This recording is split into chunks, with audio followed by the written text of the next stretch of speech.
En el libro de Apocalipsis, al hablar de los 7 sellos, tenemos que analizar que hay 3 tipos de personas en los sellos. Número 1, el pueblo fiel de Dios. Número 2, su pueblo infiel que ha violado el pacto de Dios. Número 3, un falso pueblo de Dios que está dirigido por Satanás, el enemigo de Dios. Podríamos encontrar que los 7 sellos, a través de las naciones, los líderes, su pueblo se ha presentado, manifestado.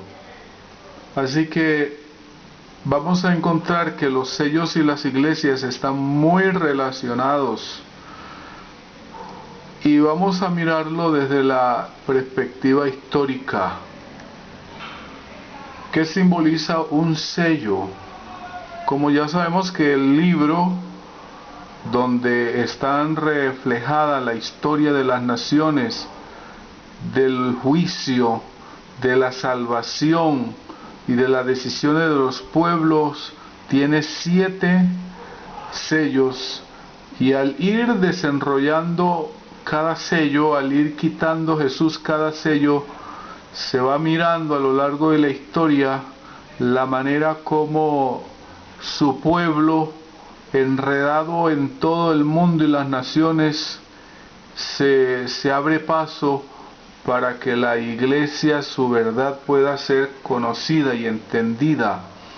Sin embargo, hay momentos difíciles en el que el pueblo tiene que sufrir las consecuencias de sus malas decisiones, de la violación del pacto de Dios.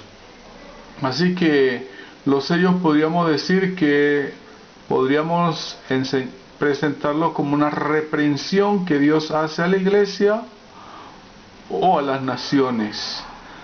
También podríamos hablar de que los sellos podrían ser una condición espiritual, igual que las 7 iglesias, y podríamos decir que es la historia del trato que Dios le ha dado a su pueblo y a los enemigos del pueblo de Dios a lo largo de la historia. Así que el cristianismo se va degradando cuando uno mira la historia del cristianismo según las 7 iglesias, desde prenderle vela a las imágenes hasta negar la creación de Dios en 7 días y colocar a María en lugar de Jesús. Ha sido la manera como el cristianismo se ha degradado en la historia. Siempre ha habido gente leal al pacto de Dios. Según el Antiguo Testamento, cuando una persona violaba el pacto, entonces tenía que sufrir las consecuencias.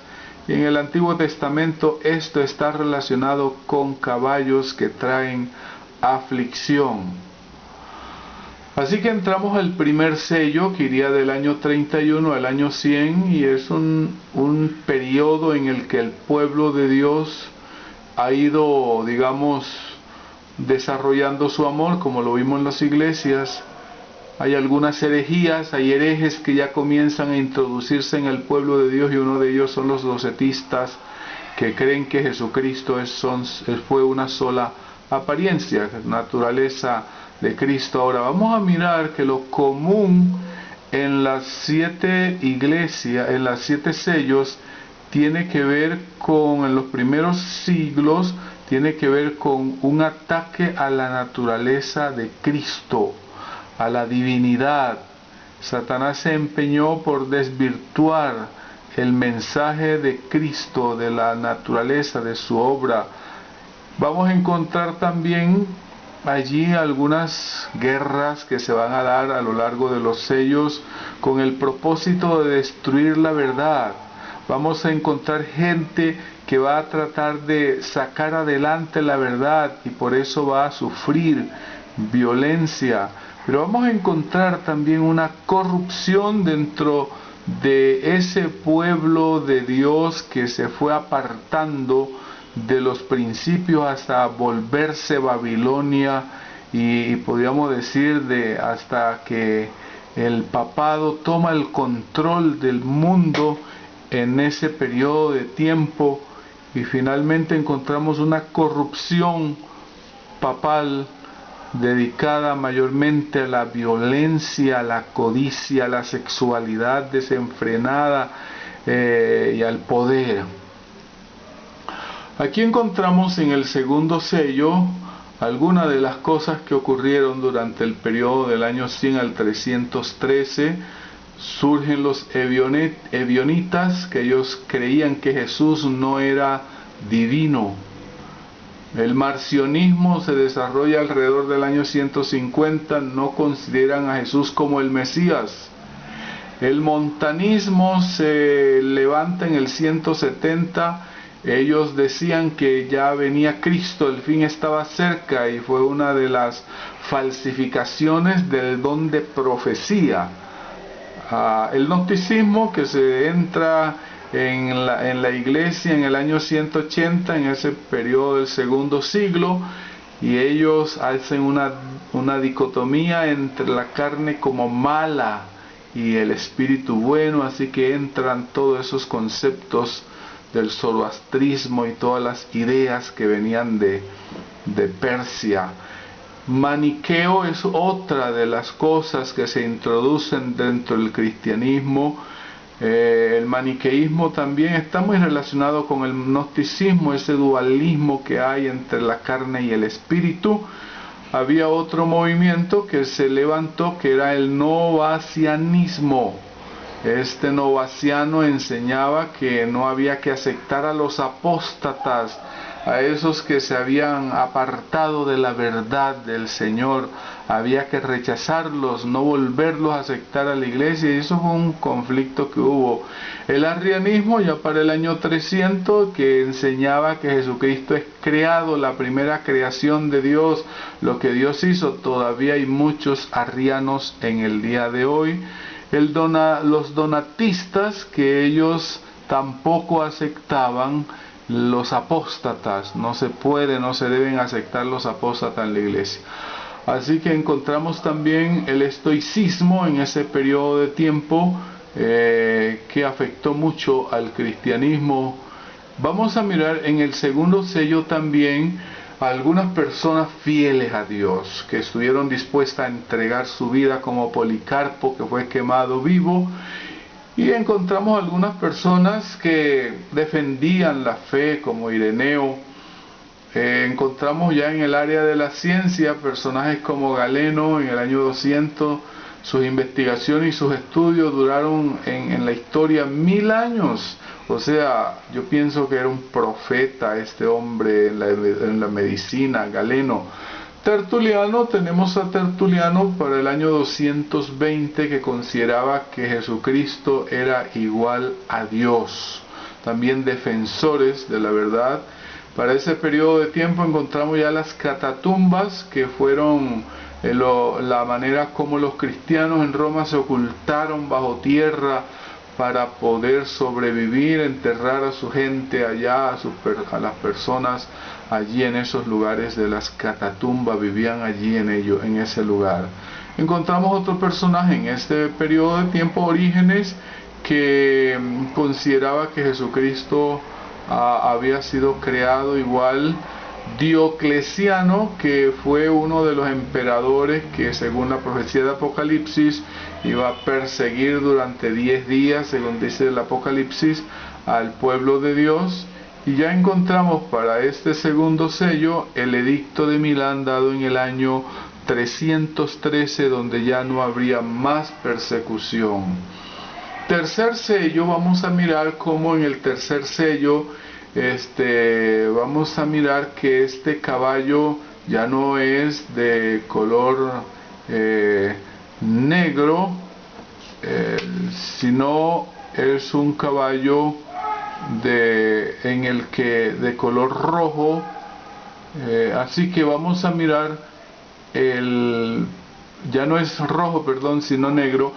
Vamos a encontrar que el capítulo, que en este sello, el tercer sello, que correspondería del año 303 al 538, vamos a ver allí en cuanto a Constantino decidió enviar, digamos, cambiar la capital de Roma, irse a vivir mayormente, no tanto cambiar la capital, sino irse a vivir a Bizancio. Eso trajo un poco de problemas y ventajas a la vez.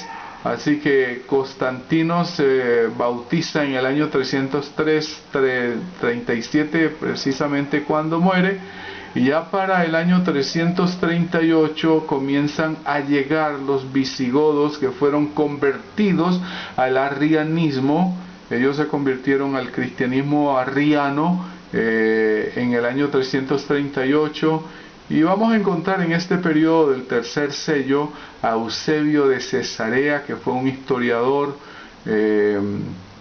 Los donatistas se levantan para ese tiempo. Los donatistas no le veían importancia a los ritos y decían que un rito perdía su importancia cuando el que lo practicaba era un pecador. O sea que si usted se bautizaba y el pastor que lo bautizaba era un pecador, ese bautismo no tenía validez.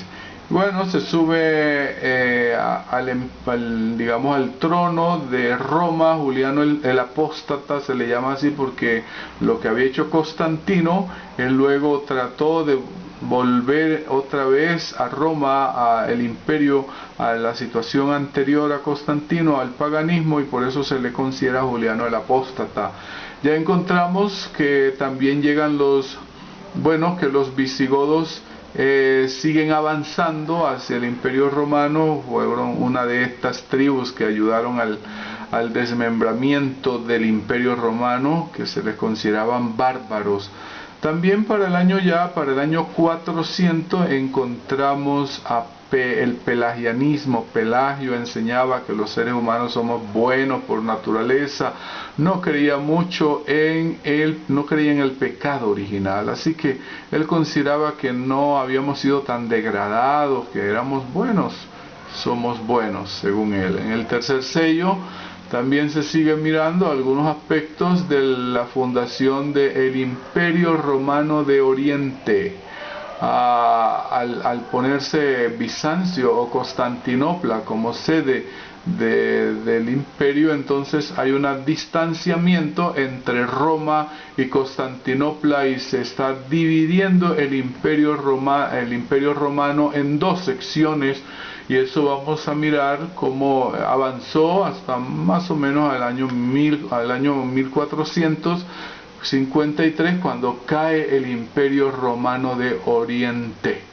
Así que para el año 410 ya encontramos que se hace el primer saqueo a Roma. Eso fue una noticia alarmante, que una tribu bárbara dirigida por Alarico, que era un visigodo, haya llegado y saqueado el imperio más poderoso del mundo, como era Roma. Así que esa fue una situación que ya se venía a ver. Agustín de Hipona también ayudó en este periodo de tiempo con sus ideas platónicas mezcladas con la Biblia. Fueron introduciéndose en el catolicismo hasta hoy. Así que Agustín de Hipona fue uno de los que contribuyó al tema de la inmortalidad del alma, que se introduce dentro del catolicismo. También para este periodo se considera el monasticismo. Aparece el monasticismo como una de las ideas que se dan, el hecho de que uno tiene que separarse a ciertos lugares para poder santificarse, porque como que al rodeado de personas no podemos tener la santificación. Ya para el año 455 los vándalos vuelven otra vez a saquear a Roma. O sea, lo habían hecho los visigodos, ahora son los vándalos los que toman y saquean a Roma. Para el año 476 cae el Imperio Romano de Occidente, o sea, cae Roma, el Imperio Romano, y le deja el camino abierto para que la Iglesia Católica pueda dominar al mundo a través del papado. Para este periodo de tiempo podríamos decir que los epicúreos fueron este movimiento que desde el primer siglo hasta el año 476 estuvieron en auge, y yo creo que esto fue lo que llevó al decaimiento del Imperio Romano. La meta de los epicúreos era el placer, todo lo que tenga que ver con el placer. El hedonismo estaba relacionado con el epicureanismo. Así que encontramos también a Odoacro. Él ayuda a que Roma caiga, la caída de Roma en el 476, y el último emperador que dominó el Imperio Romano fue Rómulo Augustulo, que fue uno de los últimos emperadores de esa nación. Cuarto sello, que iría del año 538 a 1453, vamos a encontrar algunos elementos como Clodoveo, que fue uno de los puntos claves para que el papado pudiera aumentar su poderío en el mundo. Y eso, Clodoveo era un francés, digamos, uno de las tribus de los francos.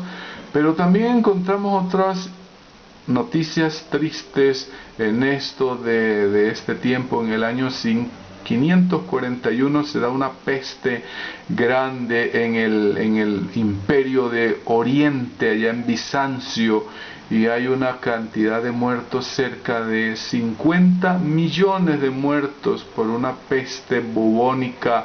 Eso se iba a repetir un poco más adelante en Europa. Por ahora está atacando el imperio allá de Occidente. Encontramos que en el año 546 los ostrogodos tercera vez saquean a Roma. Y bueno, vamos a mirar algo interesante de un general llamado Belisario, que era del Imperio Romano de Oriente, o sea, de Constantinopla. Este hombre trató de ayudar para desarraigar a esta gente de Roma, ayudado, digamos, al otro lado del imperio. Y encontramos una historia interesante de que Belisario con su ejército eran pocos, pero los de estas tribus eran mucho más. Así que él trató de ver cómo enfrentaba esto, y lo interesante es que los ostrogodos llegaron, y cuando Belisario trató de sitiar a Roma, entonces ellos rompieron todos los acueductos, pensando así pues que ellos no pudieran avanzar. Y esto lo que causó fue que el agua de los acueductos se estancara, produjo muchos zancudos, y ahora los ostrogodos se tuvieron que rendir frente a la malaria que los había inundado y azotado. Así que de una u otra manera los planes divinos se van cumpliendo conforme a su voluntad. Y vamos a encontrar que en el año 632 se da la expansión musulmana, que tanto iba a afectar el cristianismo. Y del año 711 a 1492, casi por 8 siglos, los musulmanes estuvieron metidos en la historia de España, y allí influyeron mucho en España. Así que esto es interesante. En el cuarto sello, que es el caballo amarillo, vamos a encontrar que Carlos Martel, él detiene a los musulmanes en su avance que quieren seguir haciendo por la península ibérica, y gracias a Dios que esto se da. El Señor impidió que ellos no avanzaran, de lo contrario hubieran conquistado, y hoy Europa sería musulmana. Para el año 726 podríamos pensar en unos emperadores del Oriente, o sea, de Constantinopla, que ellos atacaban esa idea de tener imágenes, y comenzaron a destruir las imágenes. A ese grupo de personas que destruían las imágenes se le conoce en la historia como los iconoclastas, o sea, destruir las imágenes. Ya hablamos de Carlos Martel, cómo detuvo a los musulmanes en una batalla en el año 732, la batalla de Poitiers. Así que esto luego se da, después de Carlos Martel, se da una dinastía francesa que se le conoce como los carolingios, que estuvieron dominando por casi 100 años a Francia, y ayudando y fortaleciendo el papado. Así que encontramos a Carlomagno dentro de este grupo de personas.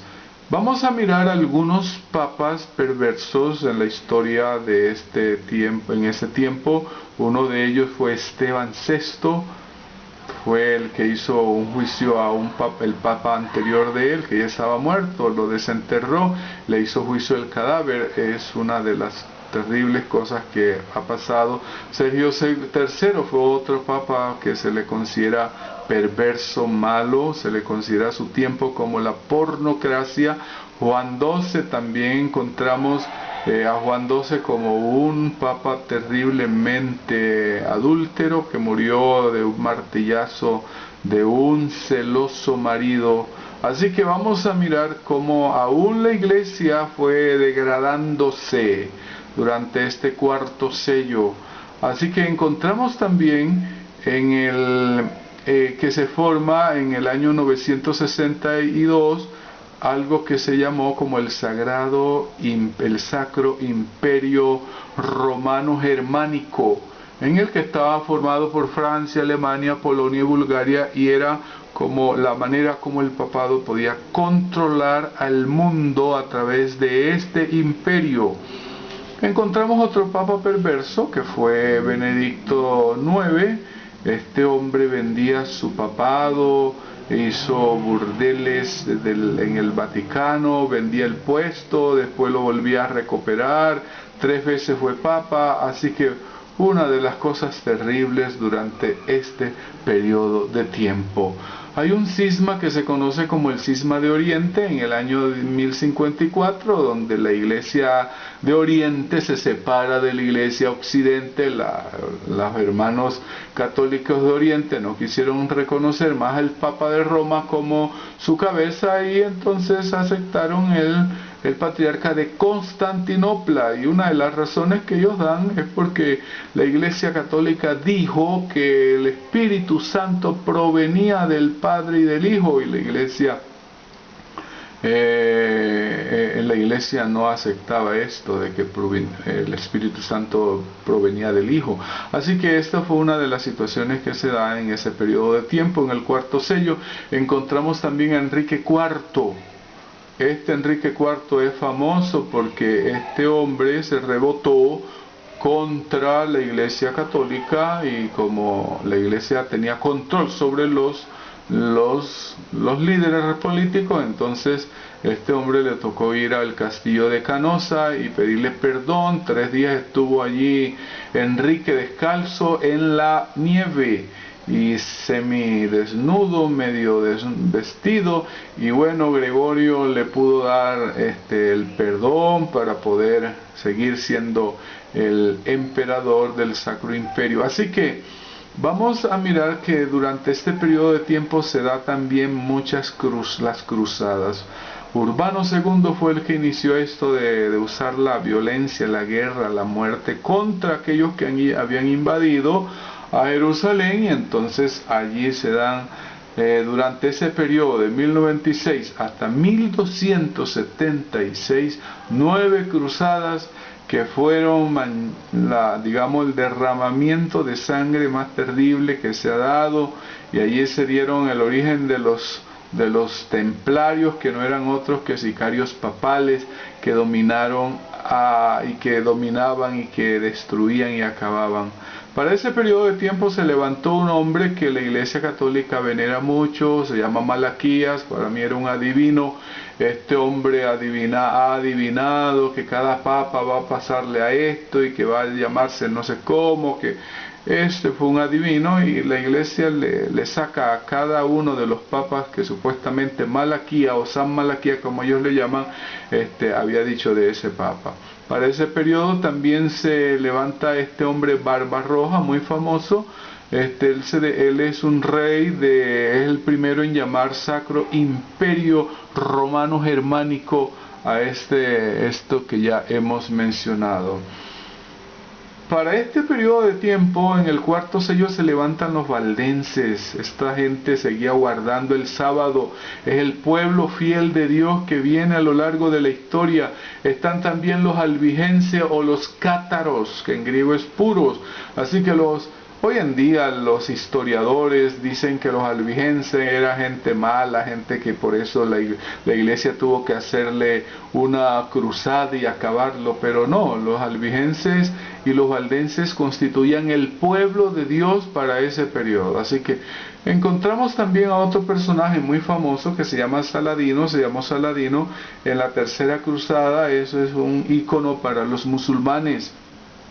Y encontramos a uno de los católicos llamado Joaquín de Fiora, que él fue uno de los primeros personajes que interpretó Apocalipsis 13 diciendo que era probable que esta bestia, este anticristo de Apocalipsis 13 representara el papado.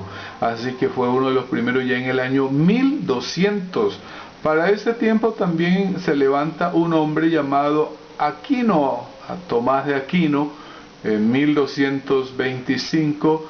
Él lo que hizo fue agarrar la Biblia, ponerla a la orden de Aristóteles y poner los conceptos aristotélicos en función como si fueran bíblicos.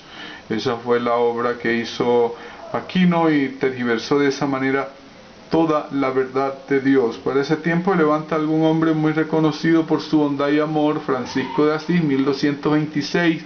Y también hay otro papa que es un papa llamado Inocencio IV. Este Inocencio IV, su preocupación mayor fue el dinero como papa. Vamos a mirar algo más con relación a esto del cuarto sellos, que es que hay una separación un poco, hay un distanciamiento entre el papado y el Sagrado Imperio Romano Germánico, pero eso luego se va a resolver. Para ese tiempo se levanta un hombre que influyó mucho para el desarrollo de las ciencias actuales, que se llama Bacon. Este hombre fue el creador del empirismo. El empirismo dice que nosotros podemos llegar a conocer a través de los sentidos, a través de la experiencia, y ya eso se comenzó a gestar desde el año 1294, que luego sería en la época de la Revolución Industrial, y hasta hoy, uno de los postulados de la ciencia. Se levanta 1299 hasta 1923 un imperio que le dio guerra al cristianismo, que era el Imperio Otomano. Los otomanos se desprenden de los musulmanes, dominan luego y ellos controlan todo el imperio, digamos casi todo el Mediterráneo. Los musulmanes otomanos, que eran unos turcos, ellos controlaron y tuvieron ese imperio, tuvo muchas guerras y violencia contra los cristianos. Así que hay violencia en ese periodo. Hay otros papas como Bonifacio VIII, también su aspecto era violencia, sexo, codicia, todos estos elementos que hemos visto. Clemente V fue uno de los primeros papas que se separa y pone su sede en Aviñón. Hay una situación que se da en la iglesia y que luego se convierte como en algo que se conoce como el cisma de Occidente, en donde por un tiempo hay dos papas, uno en Roma y otro en Aviñón, y bueno, eso se da en este periodo de tiempo. Y luego encontramos a Clemente VI, que también es uno de los perversos papas dedicado al sexo, a la prostitución. Urbano VI también es considerado como uno de los papas crueles de ese periodo de tiempo. Y se da luego una guerra que se llamó la Guerra de los 100 Años entre Francia e Inglaterra, para mirar a quién le correspondía todas esas riquezas que se habían acumulado en territorio de Inglaterra. Se da la peste negra en ese periodo de tiempo, en el año 1353. 50 millones de europeos mueren.